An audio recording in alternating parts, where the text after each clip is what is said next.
or talking or hanging out. Maybe we can bring back conversation pits, which could even be covered when it's not being used, giving you even more space for VR activities. But since this requires more floor space, we can get a rise in modular furniture that could be arranged in multiple ways. Maybe we'll start getting more of this than this. Or we could start to adopt more movable or sliding walls to adjust the space for VR use. Kaiichi Matsuda predicts that there's going to be two factions of designers, one that deals with the physical layer and the other on the digital. And since digital design can be much more cost-effective and resource-efficient than constructing physical structures, we can potentially create safer, more accessible, and more aesthetically pleasing spaces with the same budget. This could even prioritize initiatives for street beautification, which often ranks very low in budgetary considerations. Lower-income communities could get the same kind of aesthetic treatment as wealthier neighborhoods. Maybe more green spaces, more architectural diversity, or streets lined with trees. But what about this experience? Being in nature has a whole lot of health benefits, and one of the reasons is because it's a very holistic, multi-sensory experience. In fact, tactile stimulation has been linked to improvements in memory and learning, spatial awareness, and even emotional connection. But most of our current world is created considering only one of the five senses: sight. Juhani Pallasmaa is the author of Eyes of the Skin, also one of my favorite books, and he writes, "The suppression of other sensory realms has led to an impoverishment of our environment, causing a feeling of detachment and alienation. These intangible elements are very easily neglected, especially in the face of rapid change, but these are the things that can enrich our experiences. It's hard for me to not imagine a dystopian future where trees just look like trees, but don't smell or sound or move like them.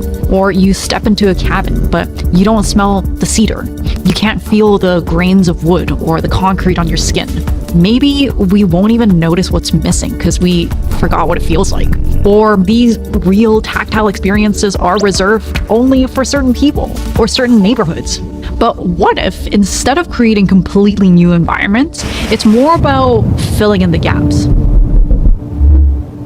I'd imagine that filling in a tree between two existing trees would require a lot less computational power than creating it from scratch. But it could also increase the believability of virtual objects by sitting between the real objects.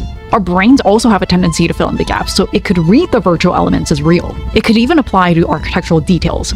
One of the mandates of modernism, which was a reaction to the Beaux-Arts movement, was to democratize architecture by stripping it of all of its ornaments.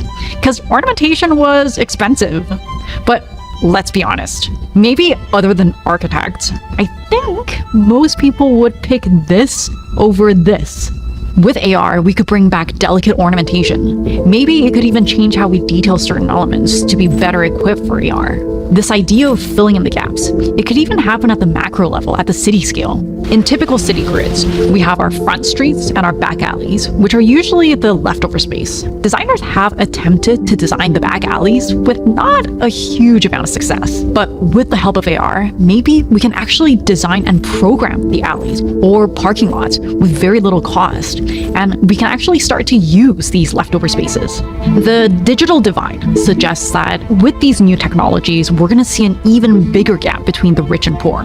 Those who can afford to will have access to more information and also a better spatial experience, where the wealthy can buy spaces with less ads and they're going to have a more comfortable and accessible AR space. But maybe with the right guidance and strategic implementation, we could actually close that gap, and we could use virtual content to increase the aesthetic standards and create environments that are beautiful and inclusive and engaging and layered all at the same time.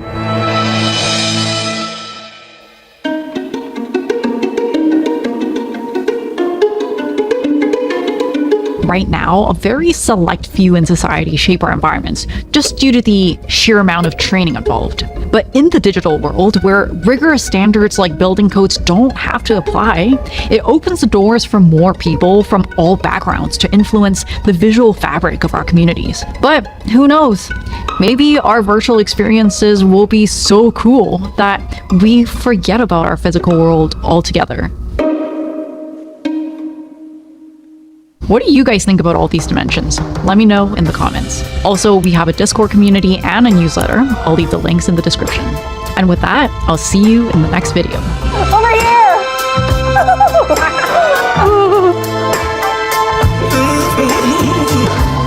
You got my attention, baby.